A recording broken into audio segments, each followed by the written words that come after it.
दोस्तों, इस दुनिया में दो तरीके के लोग होते हैं।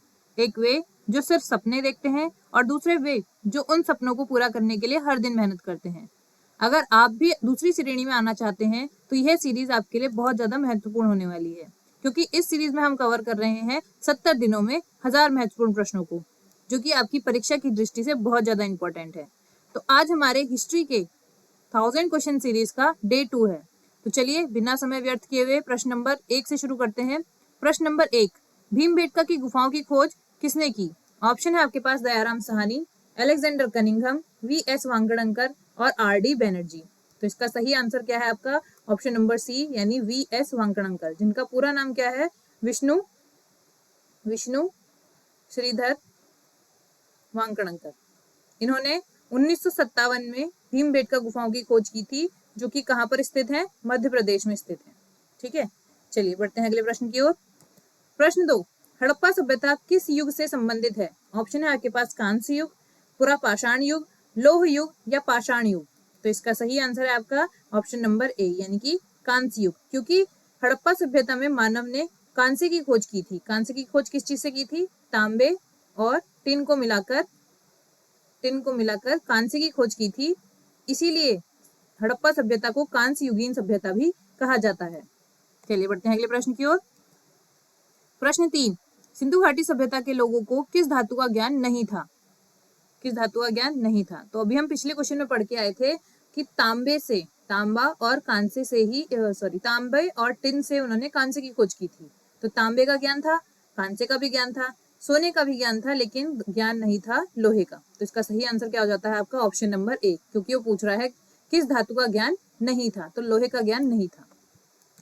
प्रश्न 4, प्रसिद्ध नर्तकी की मूर्ति यानी डांसिंग गर्ल कहाँ से मिली? ऑप्शन है आपके पास कालीबंगा, मोहनजोदड़ो, रोपड़ या कोटदीजी। तो इसका सही आंसर है आपका ऑप्शन नंबर बी, यानी कि मोहनजोदड़ो से मिली थी। कौन? डांसिंग गर्ल की मूर्ति मिली थी, जो कि लॉस्ट वैक्स टेक्निक से बनाई गई थी। ठीक है, चलिए बढ़ते हैं अगले प्रश्न की ओर। प्रश्न 5, हड़प्पा स्थल की सर्वप्रथम संक्षिप्त खुदाई किसने की? ऑप्शन है आपके पास Rakhaldas Banerjee, B K. Thapar, Alexander Cunningham, Ernest Mackay. तो इसका सही आंसर हो जाता है आपका ऑप्शन नंबर सी, यानी कि अलेक्जेंडर कनिंघम। इन्हें हमारे भारतीय पुरातत्व विभाग का जनक भी कहा जाता है। ठीक है, अलेक्जेंडर कनिंघम को याद रखना है। चलिए बढ़ते हैं अगले प्रश्न की ओर। प्रश्न 6, पुजारी राजाओं यानी प्रीस्ट किंग्स की मूर्ति कहाँ से मिली? ऑप्शन है आपके पास लोथल, मोहनजोदड़ो, कोटदीजी या हड़प्पा। तो इसका सही आंसर है आपका ऑप्शन नंबर बी, यानी कि मोहनजोदड़ो। ये मोहनजोदड़ो से मिली थी। इसके अलावा क्या मिला था हमें? डांसिंग गर्ल मिला था। और क्या क्या चीजें मिली थी आप कमेंट बॉक्स में एक बार लिख के बताएंगे कि और क्या क्या इंपॉर्टेंट चीजें हमें मोहनजोदड़ो से मिली थी। प्रश्न 7, मोहनजोदड़ो शब्द का अर्थ क्या है? ऑप्शन है आपके पास पसंदीदा शहर, मृतकों का टीला, रहने की जगह या बाजार क्षेत्र। तो इसका सही आंसर है आपका ऑप्शन नंबर बी, यानी कि मृतकों का टीला। मोहनजोदड़ो का जो नाम है, इसका अर्थ क्या है? मृतकों का टीला है। प्रश्न 8, बनावली सिंधु घाटी सभ्यता का शहर वर्तमान में किस राज्य में स्थित है? ऑप्शन है आपके पास गुजरात, हरियाणा, राजस्थान या मध्य प्रदेश। तो इसका सही आंसर क्या है आपका? ऑप्शन नंबर बी, यानी कि हरियाणा। हरियाणा के फतेहाबाद जो जिला है, वहां पर बनावली सिंधु घाटी सभ्यता का शहर इस समय में मौजूद है। ठीक है, चलिए बढ़ते हैं अगले प्रश्न की ओर। प्रश्न 9, पशुपति मुहर सिंधु घाटी सभ्यता के किस स्थल से मिली है? ऑप्शन है आपके पास बनावली, लोथल, कालीबंगा या मोहनजोदड़ो। तो इसका सही आंसर हो जाता है आपका ऑप्शन नंबर डी, यानी कि मोहनजोदड़ो। देखो एक चीज और मिल गई, 3 चीज हमें पता चल गई कि मोहनजोदड़ो से हमको डांसिंग गर्ल और पशुपति मोहर, पशुपतिनाथ की मोहर और क्या मिला था हमें? प्रीस्ट की मूर्ति भी हमको मोहनजोदड़ो से मिली थी। तो 3 चीजें हो गई, बाकी की चीजें आप कमेंट बॉक्स में लिखेंगे। प्रश्न 10, हड़प्पा स्थल में किस जगह हकरा मृद भांडों की विशेषताएं पाई गई? ऑप्शन है आपके पास राखीगढ़ी, कालीबंगा, रोपड़ या धौलावीरा। तो इसका सही आंसर है आपका ऑप्शन नंबर ए, यानी कि राखीगढ़ी से मिली थी। राखीगढ़ी कहाँ पर है? अभी हमने देखा हरियाणा में। ठीक है, चलिए बढ़ते हैं अगले प्रश्न की ओर। प्रश्न 11, स्वतंत्र भारत में उत्खनन किया गया पहला हड़प्पा स्थल कौन सा था? पूछ रहा है स्वतंत्र भारत में। वैसे जो पहला जो स्थल खोजा गया था वो कौन सा खोजा गया था, वो हड़प्पा खोजा गया था, ठीक है, वो हड़प्पा खोजा गया था। लेकिन वो पूछ रहा है स्वतंत्र भारत में खोजा गया पहला हड़प्पा स्थल कौन सा था। तो ऑप्शन है आपके पास कालीबंगा, लोथल, रोपड़ या देशलपुर। तो इसका सही आंसर है आपका ऑप्शन नंबर सी, यानी कि रोपड़, जो कि 1955 में जिसकी खुदाई हुई थी और इसका जो है खोज हुई थी, कब, 1955 में। चलिए बढ़ते हैं अगले प्रश्न की ओर। प्रश्न 12, ताम्र पाषाण युग के बाद कौन सा युग शुरू हुआ, मध्य पाषाण, नव पाषाण, लौह युग या कांस्य युग। तो इसका सही आंसर है आपका ऑप्शन नंबर सी, यानी कि लौह युग की शुरुआत हुई थी। चलिए बढ़ते हैं अगले प्रश्न की ओर। प्रश्न 13, हड़प्पा की बंदरगाह का क्या नाम है। ऑप्शन है आपके पास लोथल, नागपट्टनम, महास्थानगढ़ या सिकंदरिया। तो इसका सही आंसर है आपका ऑप्शन नंबर ए, यानी कि लोथल। लोथल अपने बंदरगाह के लिए ही सबसे ज्यादा प्रसिद्ध है। प्रश्न 14, हड़प्पा सभ्यता के हिस्से लोथल की खुदाई की खोज किसने की। ऑप्शन है आपके पास दयाराम साहनी, राखल दास बनर्जी, एस आर राव या आर एस बिस्ट। तो इसका सही आंसर है आपका ऑप्शन नंबर सी, यानी एस आर राव। इन्होंने 1954 में 1954 में लोथल की खोज की थी, ठीक है। अब आपको ये बताना है कि लोथल जो है वो किस नदी के तट पर है। कमेंट बॉक्स में आप बताएंगे कि लोथल जो है वो किस नदी के तट पर स्थित है। प्रश्न 15, नर्तकी की मूर्ति के लिए किस तकनीक का प्रयोग किया गया। ऑप्शन है आपके पास पत्थर नक्काशी, हाथी दांत, लकड़ी या मोम लोप ढुलाई, यानी कि जिसको लोस्ट वैक्स टेक्निक भी कहा जाता है। अगर आपने पिछले प्रश्न ठीक से पढ़े हैं तो पहले ही मैंने इस चीज का जिक्र कर दिया था कि नर्तकी की मूर्ति किस टेक्निक से बनाई गई थी। तो इसका सही आंसर है ऑप्शन नंबर डी, मोम लोप ढुलाई, यानी कि लॉस्ट वैक्स टेक्निक। चलिए प्रश्न 16, 6वीं से 5वीं शताब्दी ईसा पूर्व में सिंधु पूर्व के लोगों को तुर्कियों ने क्या कहा। ऑप्शन है आपके पास हिंदी, हिंदू, अल हिंद या इनमें से कोई नहीं।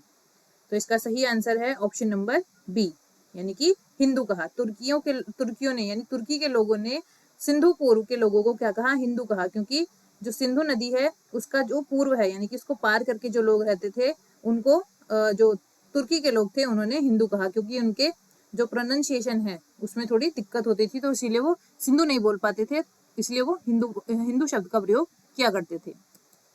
प्रश्न 17, हड़प्पा मुहर और टेराकोटा कला पर किस जानवर को नहीं दर्शाया गया है। तो क्वेश्चन में पूछ रहा है कि नहीं दर्शाया गया है, ठीक है। तो बाघ, गाय, हाथी या गेंडा। तो इसका सही आंसर है आपका ऑप्शन नंबर बी, यानी कि गाय। क्योंकि जो हड़प्पा की मुहर है उसमें बाघ भी है, गेंडा भी है और हाथी भी है, तो क्या नहीं है, तो गाय नहीं है। तो इसका सही आंसर क्या हो जाता है, गाय।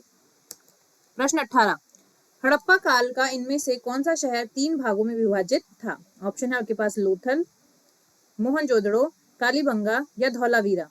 तो इसका सही आंसर हो जाता है आपका ऑप्शन नंबर डी, यानी कि धौलावीरा। धौलावीरा जो था वो शहर 3 भागों में विभाजित था, ठीक है। और इसकी खोज किसने की थी, इसकी खोज की थी जेपी जोशी ने की थी। और कब की थी 1967 में, ठीक है। 1967 में जेपी जोशी ने धौलावीरा की खोज की थी, जो कि 3 भागों में विभाजित था। अब आप बताएंगे कि धौलावीरा जो है वो किस नदी के तट पर स्थित है, ठीक है। चलिए बढ़ते हैं अगले प्रश्न की ओर। प्रश्न 19, धौलावीरा से विशाल जलाशय के साक्ष्य मिले, इसकी खोज किसने की थी। तो ऑप्शन है आपके पास JP Joshi, R S Bisht, Dayaram Sahni या लोथल। ऑप्शन गलत है, ठीक है। तो इसका सही आंसर है, अगर आपने पिछला वाला क्वेश्चन ठीक से पढ़ा तो इसका सही आंसर क्या है, जेपी जोशी। तो इन्होंने कब की थी ये खोज, 1967 में, ठीक है। चलिए बढ़ते हैं अगले प्रश्न की ओर। प्रश्न 20, सिंधु घाटी सभ्यता में कपास उत्पादन के साक्ष्य सर्वप्रथम कहां से मिले। ऑप्शन है आपके पास मेहरगढ़, लोथल, मोहनजोदड़ो या हड़प्पा। तो इसका सही आंसर क्या है, इसका सही आंसर है ऑप्शन नंबर ए, यानी कि मेहरगढ़। ये मेहरगढ़ कहाँ स्थित है, आज के पाकिस्तान, ठीक है। आज के पाकिस्तान में जो मेहरगढ़ है वो स्थित है। चलिए बढ़ते हैं अगले प्रश्न की ओर। प्रश्न 21, घोड़े की अस्थियों के अवशेष कहाँ से मिले हैं।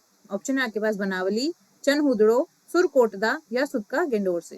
तो इसका सही आंसर है आपका ऑप्शन नंबर सी, यानी कि सुरकोटदा से घोड़े की अस्थियों के या घोड़े के अस्थि पंजर जो है वो मिले हैं। चलिए बढ़ते हैं अगले प्रश्न की ओर। प्रश्न 22, पुरुष सूक्त जो 4 वर्णों की उत्पत्ति बताता है किस वेद में है? अथर्ववेद, ऋग्वेद, यजुर्वेद या सामवेद? तो इसका सही आंसर है ऑप्शन नंबर ए यानी कि अथर्ववेद, सॉरी, इसका सही आंसर है ऑप्शन नंबर बी यानी कि ऋग्वेद। ऋग्वेद के 10वें मंडल में पुरुष सूक्त का जो है वर्णन किया गया है, जिसमें 4 वर्णों की उत्पत्ति के बारे में बताया गया है। प्रश्न 23, छांदोग्य उपनिषद स्पष्ट रूप से किन आश्रमों को संदर्भित करता है? ऑप्शन है आपके पास गृहस्थ और ब्रह्मचर्य, ब्रह्मचर्य, गृहस्थ और वानप्रस्थ, ब्रह्मचर्य और संन्यास या चारों आश्रमों को? तो इसका सही आंसर है ऑप्शन नंबर बी यानी कि ब्रह्मचर्य, गृहस्थ और वानप्रस्थ। देखो, जिन्होंने हिस्ट्री यानी एंशिएंट हिस्ट्री नहीं पढ़ी है या जिनको दिक्कत है, एंशिएंट हिस्ट्री की एक सीरीज हमारे चैनल पर है जिसमें पूरी एंशिएंट हिस्ट्री जो है सरल भाषा में कंप्लीट की गई है। अगर आपको दिक्कत है या आपको लग रहा है कि मेरा अभी जो है रिवीजन पूरा नहीं हुआ है, तो आप एक बार उन वीडियोस को देख लीजिए। ठीक है, चलिए बढ़ते हैं अगले प्रश्न की ओर। प्रश्न 24, ऋग्वेद कुल कितने भजनों या सूक्तों का संग्रह है? 1800, 1028, 1500 या 1000? तो इसका सही आंसर है ऑप्शन नंबर बी यानी कि 1028। ऋग्वेद में कुल कितनी सूक्त हैं? तो 1028 सूक्त हैं।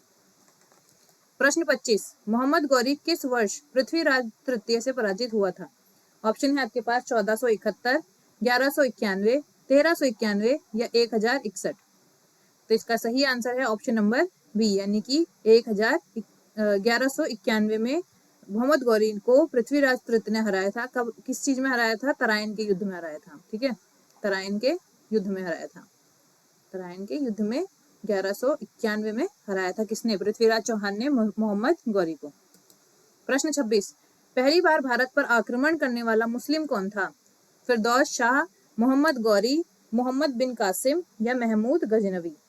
तो इसका सही आंसर है ऑप्शन नंबर सी, मोहम्मद बिन कासिम जो है पहले मुस्लिम आक्रमणकारी थे जिसने भारत पर हमला किया था। ठीक है, कब किया था? 712 ईस्वी में। ठीक है, 712 ईस्वी में। चलिए प्रश्न 27, प्राचीन शिक्षण एवं मठ का केंद्र नालंदा कब नष्ट हो गया? ऑप्शन है आपके पास 600 ईस्वी, 980 ईस्वी, 1200 ईस्वी या 1527 ईस्वी? तो इसका सही आंसर है ऑप्शन नंबर सी यानी कि 1200 ईस्वी में जो है प्राचीन शिक्षण संस्थान जिनको नालंदा जो था उसको नष्ट कर दिया गया। किसके द्वारा? बख्तियार खिलजी के द्वारा। ठीक है, बख्तियार खिलजी, याद रखना है, बख्तियार खिलजी। चलिए बढ़ते हैं अगले प्रश्न की ओर। प्रश्न 28, दिल्ली सल्तनत के किस राजवंश ने सबसे कम समय तक शासन किया? ऑप्शन है आपके पास खिलजी, तुगलक, सैयद या लोदी? तो इसका सही आंसर है खिलजी यानी खिलजी वंश ने जो है दिल्ली सल्तनत में सबसे कम समय तक शासन किया। इनका शासनकाल कितना रहा था?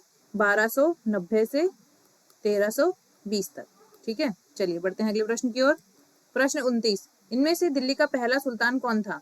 मोहम्मद गजनवी, कुतुबुद्दीन ऐबक, अलाउद्दीन खिलजी या आराम शाह?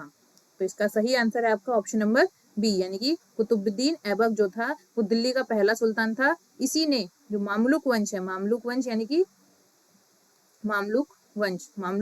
कि जो आपका गुलाम वंश था उसकी नींव रखी थी। ठीक है, गुलाम वंश की नींव रखी थी। चलिए बढ़ते हैं अगले प्रश्न की ओर।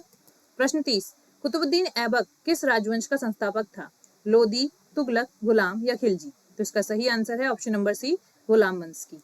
चलिए प्रश्न 31, लौह और रक्त की नीति किसने अपनाई? ऑप्शन है आपके पास बलबन, अलाउद्दीन खिलजी, मोहम्मद बिन तुगलक या बाबर? तो इसका सही आंसर है आपका ऑप्शन नंबर ए यानी कि बलबन ने। इसने जो अपने शासन में जो विद्रोही थे उनको दबाने के लिए लौह और रक्त की नीति जो है अपनाई थी। याद रखना है किसने अपनाई थी? बलबन ने अपनाई थी। प्रश्न 32, किसके शासन में इब्न बतूता भारत आया था? इल्तुतमिश, मोहम्मद बिन तुगलक, इब्राहिम लोदी या अकबर? तो इसका सही आंसर है आपका ऑप्शन नंबर बी यानी कि मोहम्मद बिन तुगलक के शासनकाल में इब्न बतूता जो है भारत आया था। और ये कहाँ का निवासी था? ये मोरक्को का निवासी था। ठीक है, मोरक्को का निवासी था। प्रश्न 33, भारत पर तैमूर ने किस वर्ष आक्रमण किया था? 1294, 1417, 1213 या 1398? तो इसका सही आंसर है ऑप्शन नंबर डी यानी कि 1398 में तैमूरलंग ने दिल्ली पर आक्रमण किया था और काफी ज्यादा तबाही मचाई थी। ठीक है, चलिए बढ़ते हैं अगले प्रश्न की ओर। प्रश्न 34, किस शासक ने भारत में तुगलक वंश की नींव रखी थी? फिरोज शाह तुगलक, गयासुद्दीन तुगलक, अलाउद्दीन सिकंदर या मोहम्मद बिन तुगलक? तो इसका सही आंसर है आपका ऑप्शन नंबर बी, यानी कि गयासुद्दीन तुगलक ने जो है भारत में तुगलक वंश की नींव रखी थी। प्रश्न 35, दिल्ली में अलाउद्दीन खिलजी के शासनकाल की अवधि क्या थी? ऑप्शन है आपके पास 1296 से 1316, 1286 से 1316, 1303 से 1334 या 1410 से 1437? तो इसका सही आंसर है आपका ऑप्शन नंबर ए, यानी कि 1296 से 1316 तक की जो है अलाउद्दीन खिलजी की शासनकाल रहा था। प्रश्न 36, खिज्र खान किस राजवंश से संबंधित है? गुलाम वंश, खिलजी वंश, सैयद वंश या लोधी वंश? तो इसका सही आंसर है आपका ऑप्शन नंबर सी, यानी कि सैयद वंश से संबंधित है। प्रश्न 37, भारत में सिकंदर लोधी का शासनकाल कब से कब तक रहा? ऑप्शन है आपके पास 1421 से 1434 तक, 1491 से 1489 तक, 1489 से 1570 तक या 1517 से 1526 तक? तो इसका सही आंसर है आपका ऑप्शन नंबर सी, यानी कि 1489 से 1517 तक जो है भारत में सिकंदर लोधी का शासनकाल रहा। विजयनगर साम्राज्य का संस्थापक कौन था? तो ऑप्शन है आपके पास कृष्णदेव राय, देवराय प्रथम, हरिहर और बुक्का, सदाशिव राय? तो इसका सही आंसर है ऑप्शन नंबर सी, यानी कि हरिहर और बुक्का जो है इन्होंने 1336 में तुंगभद्रा नदी के तट पर विजयनगर साम्राज्य की नींव रखी थी। ठीक है, चलिए बढ़ते हैं अगले प्रश्न की ओर। प्रश्न 39, विजयनगर परंपराओं में दक्कन के सुल्तानों को क्या कहा जाता था? प्रजापति, अशुपति, मेघपति या नरपति? तो इसका सही आंसर है आपका ऑप्शन नंबर बी, यानी कि अशुपति जो है कहा जाता था। चलिए बढ़ते हैं अगले प्रश्न की ओर। तुलुव राजवंश की स्थापना किसने की? ऑप्शन है आपके पास नरसा नायक, कृष्णदेव राय, अच्युत राय या वीर नरसिंह? तो इसका सही आंसर है आपका ऑप्शन नंबर डी, यानी कि वीर नरसिंह ने तुलुव राजवंश की स्थापना की थी। प्रश्न 41, किस प्राचीन साम्राज्य में महिलाएं कुश्ती में भाग लेती थीं? ऑप्शन है आपके पास बहमनी साम्राज्य, विजयनगर साम्राज्य, चोल साम्राज्य या होयसला साम्राज्य? तो इसका सही आंसर है आपका ऑप्शन नंबर बी, यानी कि विजयनगर साम्राज्य में महिलाएं जो हैं कुश्ती में भाग लेती थी और इसके साथ साथ प्रशासन में भी उनका जो है इक्वल रोल रहता था। चलिए बढ़ते हैं अगले प्रश्न की ओर। विजयनगर राज्य किस नदी के किनारे स्थित है? गंगा, कावेरी, तुंगभद्रा या कृष्णा? तो इसका सही आंसर है आपका ऑप्शन नंबर सी, यानी कि तुंगभद्रा नदी। प्रश्न 43, अगुआ आडा किला भारत के किस राज्य में स्थित है? महाराष्ट्र, केरल, गोवा या तमिलनाडु? तो इसका सही आंसर है आपका ऑप्शन नंबर सी, यानी कि गोवा। ठीक है, चलिए बढ़ते हैं अगले प्रश्न की ओर। प्रश्न 44, भारत में डच ईस्ट इंडिया कंपनी का गठन कब हुआ? ऑप्शन है आपके पास 1600, 1602, 1605 या 1610? तो इसका सही आंसर है आपका 1602। ठीक है, 1602 में जो है भारतीय डच ईस्ट इंडिया कंपनी को अनुमति मिली थी एज अ व्यापारिक कंपनी। ठीक है, चलिए प्रश्न 45, पुर्तगालियों द्वारा निर्मित प्रसिद्ध बेसिलिका ऑफ बॉम जीसस कहाँ है? ऑप्शन है आपके पास गोवा, पुडुचेरी, कोच्चि या दमन? तो इसका सही आंसर है आपका ऑप्शन नंबर बी, यानी कि इसका सही आंसर है आपका ऑप्शन नंबर ए, यानी कि गोवा। ठीक है, गोवा में स्थित है। चलिए बढ़ते हैं अगले प्रश्न की ओर। प्रश्न 46, वास्को डी गामा का मकबरा कहाँ है? आपके पास ऑप्शन है गोवा, कोच्चि, चेन्नई या कालीकट? तो इसका सही आंसर है आपका ऑप्शन नंबर बी, यानी कि कोच्चि, केरल में वास्को डी गामा का मकबरा जो है बनाया हुआ है। प्रश्न 47, ईस्ट इंडिया कंपनी ने पुर्तगालियों को स्वाली की लड़ाई में कब हराया था?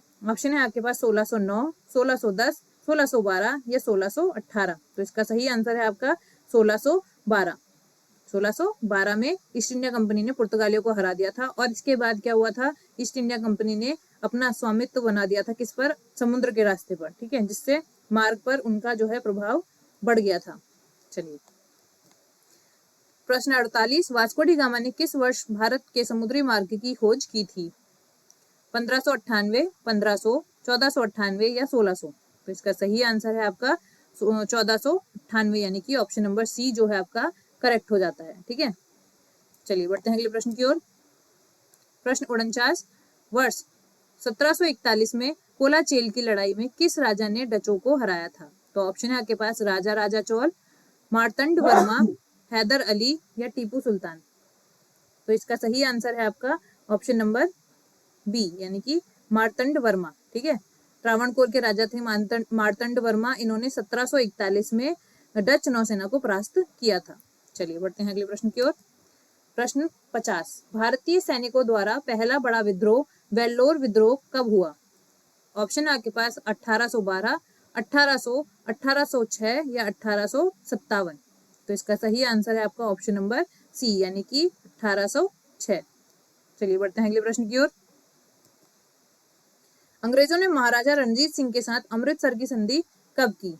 तो ऑप्शन है आपके पास 1800, 1805, 1806 और 1809 यानी कि ऑप्शन नंबर डी जो है आपका इसमें करेक्ट हो जाता है। 1809 में जो है अंग्रेजों ने महाराजा रणजीत सिंह के साथ अमृतसर की संधि की थी। प्रश्न 52, इलाहाबाद की संधि यानी कि 1765 के बाद मुगल सम्राट प्रतिवर्ष कितनी राशि लेते थे? ठीक है, ऑप्शन है आपके पास 82 लाख, 26 लाख, 44 लाख या 50 लाख। तो इसका सही आंसर है आपका ऑप्शन नंबर बी यानी कि 26 लाख की राशि जो है इलाहाबाद की संधि में मुगल सम्राट को दी जाती थी। इसके बाद बढ़ते हैं अगले प्रश्न की ओर। प्रश्न 53, इनमें से कौन सा स्थल पुर्तगाली उपनिवेश नहीं था? बंबई, हुगली, मछलीपट्टनम या चौल। तो इसका सही आंसर है आपका ऑप्शन नंबर सी यानी कि मछलीपट्टनम। ऑप्शन नंबर सी जो है मछलीपट्टनम मुख्य रूप से किसका? डचों का और अंग्रेजों का केंद्र था, लेकिन पुर्तगालियों का केंद्र नहीं था। ठीक है, तो डचों का और अंग्रेजों का केंद्र था। चलिए बढ़ते हैं अगले प्रश्न की ओर। भारत में काजू, तंबाकू और लाल मिर्च का परिचय किन लोगों ने कराया? डच, ब्रिटिश, पुर्तगाली या फ्रांसीसी। तो इसका सही आंसर है आपका ऑप्शन नंबर सी यानी कि पुर्तगाली भारत में काजू, तंबाकू, लाल मिर्च जो है अपने देश से लेकर आए थे। चलिए बढ़ते हैं अगले प्रश्न की ओर। प्रश्न 55, पहली डेनिश ईस्ट इंडिया कंपनी ने अपना परिचालन किस वर्ष शुरू किया? ऑप्शन है आपके पास 1616, 1650, 1630, 1670। तो इसका सही आंसर है आपका ऑप्शन नंबर ए यानी कि 1616।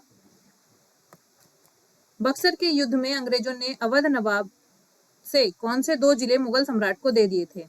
इलाहाबाद और कड़ा, बनारस और जौनपुर, लखनऊ और फैजाबाद या कानपुर और आगरा। तो इसका सही आंसर है आपका ऑप्शन नंबर ए इलाहाबाद और कड़ा। ठीक है, बक्सर के युद्ध के बाद जो संधि हुई थी इलाहाबाद की संधि, उसमें जो अवध के नवाब थे उनको इलाहाबाद और कड़ा जो है मुगल सम्राट को सौंपने पड़े थे।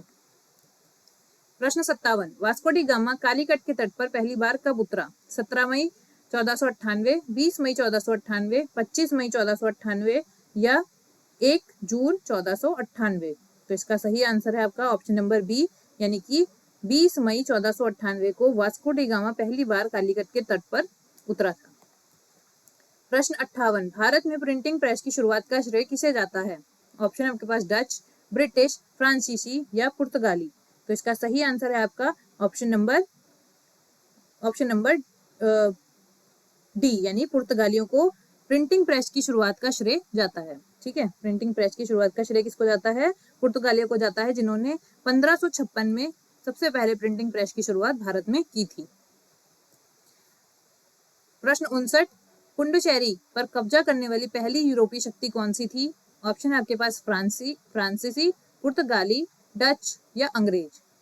तो इसका सही आंसर है आपका ऑप्शन नंबर बी यानी कि पुर्तगाली। फ्रांसीसियों से पहले जो थे यहाँ पुर्तगालियों ने अपना आधार बना दिया था। वैसे पुडुचेरी पर फ्रांस का जो है कब्जा था, ठीक है, लेकिन फ्रांस से भी पहले पुर्तगालियों ने इस क्षेत्र को अपने अंडर ले लिया था। ठीक है, आज की सीरीज का यानी कि आज डे 2 का आखिरी क्वेश्चन, फ्रांसिस्को डी अल्मीडा की ब्लू वाटर पॉलिसी का मुख्य उद्देश्य क्या है? व्यापार बढ़ाना, हिंद महासागर नियंत्रण, धर्म प्रचार या कृषि सुधार। तो इसका सही आंसर है आपका हिंद महासागर पर नियंत्रण। ठीक है, ऑप्शन नंबर बी आपका करेक्ट हो जाता है। इससे क्या चाहते थे पुर्तगाली? इससे पुर्तगाली जो है हिंद महासागर पे अपना आधिपत्य चाहते थे, जिससे कि पूरे व्यापार पे उनका ही वर्चस्व बना रहे। ठीक है, तो ये आज की डे 2 का हमारा लास्ट क्वेश्चन था। तो अब प्रश्न के अंत में सिर्फ इतना ही कहना चाहते हैं आपसे कि मुश्किल चाहे कितनी भी ज्यादा क्यों ना हो हमारे इस सफर में, लेकिन हम मंजिल तक जरूर पहुंचेंगे। मेहनत का कोई विकल्प नहीं होता। अगर आप थोड़ा थोड़ा रोज मेहनत करेंगे तो एक ना एक दिन आप अपनी मंजिल पर जरूर पहुंच जाएंगे। अगर आपको वीडियो अच्छा लगा है तो आपको लाइक करना है, ठीक है, कमेंट करना है, और आपको पता है कि आपको किस दोस्त को इसको शेयर करना है, ठीक है। आपको जिसको लगता है कि इस वीडियो की उसको जरूरत है तो उसको आपको इसे शेयर करना है। चलिए मिलते हैं अगले वीडियो में अपने डे 3 के साथ।